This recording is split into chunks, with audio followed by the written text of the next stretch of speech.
Hi, in this video I'm going to look at 4 big investment mistakes. I've made all of these mistakes myself in my time, and I know that a lot of private investors make these mistakes as well. So let's dive in and look at them. The first big mistake is buy high and sell low. And that sounds, obviously stupid. Why would you buy shares when they're expensive and sell them when they're cheap? But the reality is that all too many people do this. And I think what drives them to do this basically is greed and fear. Let's think back to the financial crisis in 2008. It was a really scary time. And I quite understand why many people decided to sell up, retreat to the sidelines, and just wait and see till things return to normality. But the thing is, I can understand why people did that. I can understand their fear. But the reality was they ended up selling their shares cheaply, and that was actually the time when they should have gone out and been buying shares. It was one of the great investment opportunities of the last 100 years, and all too many people missed out. Then when you think about people buying high, it's often down to greed. Let's imagine one of your friends got a 30% profit on his stock market investments last year. Fantastic, you think. It is great, and you feel jealous and you feel greedy. You want the same thing yourself. And so you go out and buy shares right now when often they're too high and too expensive. You're buying after the easy 30% profit has been made. Clearly a dumb thing to do. In reality, what you need to do is be aware of your own psychology. Don't get carried away by fear or by greed, and try and do a sensible evaluation of whether it makes sense to buy a particular share now. Is it cheap or is it expensive?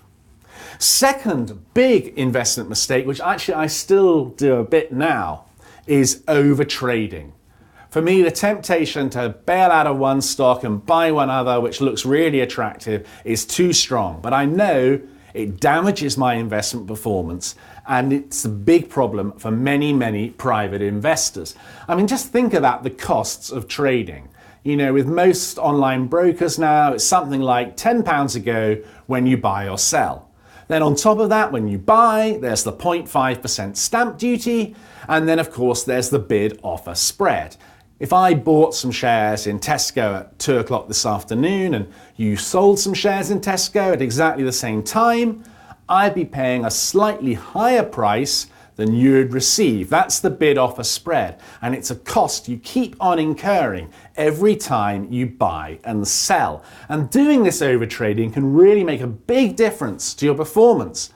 Over the last 20 years, if you had invested your money into a FTSE 100 tracker fund that just goes up in line with the FTSE, you'd have probably got an annual real return of something like 5%. So that's 5% each year on top of inflation. That's how much your money would grow. So over 10 years, your £1,000 at 5% a year would grow to over £1,600, and then you'd add inflation onto that. Well, I think if you overtrade, you'll probably cut your annual return to something like 3% a year. The costs of buying and selling, the stamp duty, the bid and offer spread could easily knock 2% off if you turned your portfolio over around twice a year. If you're only getting a 3% return, your £1,000 after 10 years rises to a bit more than £1,300. 63% return here over a decade, 34% return there over a decade. Don't overtrade. I'm really working hard to try and cut back on my trading. I'd urge you to do the same. I always think I'm selling out of a stock to go into a better one. But all too often, the reality is my original investment was just as good as whatever I'm going into instead. Third big mistake is what I call the closed mind, or often known as falling in love with the stock. Back in the early noughties, I bought a biotech stock called Phytopharm. It was developing drugs for obesity and for Alzheimer's. It looked great to me. Trouble was, neither drug ever got regulatory approval, and I lost practically all my money. And my mistake was, I found out about Phytofarm, I quickly fell in love with it, and so I made my decision to buy Phytofarm and then hold it, and then I looked for arguments to support my decision. If I saw an argument against Phytofarm, I'd dismiss it, and I'd just go and find out something else to convince me I was making the right move. So what you should do if you're going to buy a share is evaluate all the evidence, all the pros and cons, and make your decision. What I did was make my decision and then look for arguments to support it. I had a closed mind, I'd fallen in love with the share, massive, massive mistake. Final mistake is what I call the illusion of control. Let's imagine that you made 30% last year on the stock market. Well done. Fantastic, I'm really pleased. But don't start imagining you're an investment genius. You probably just got lucky. And if you think you're a genius, the risk is you'll start making dumb decisions this year. You'll get carried away and start taking really high risks that will end up in pain and end in failure.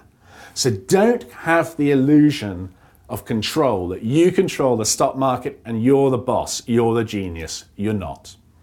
So that's 4 big investment mistakes I've looked at. There are many more I might look at in future videos.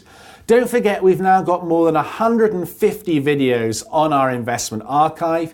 You can see all the videos in the archive at moneyweek.com/YouTube. I'll be back with another video soon, so until then, good luck with your investing.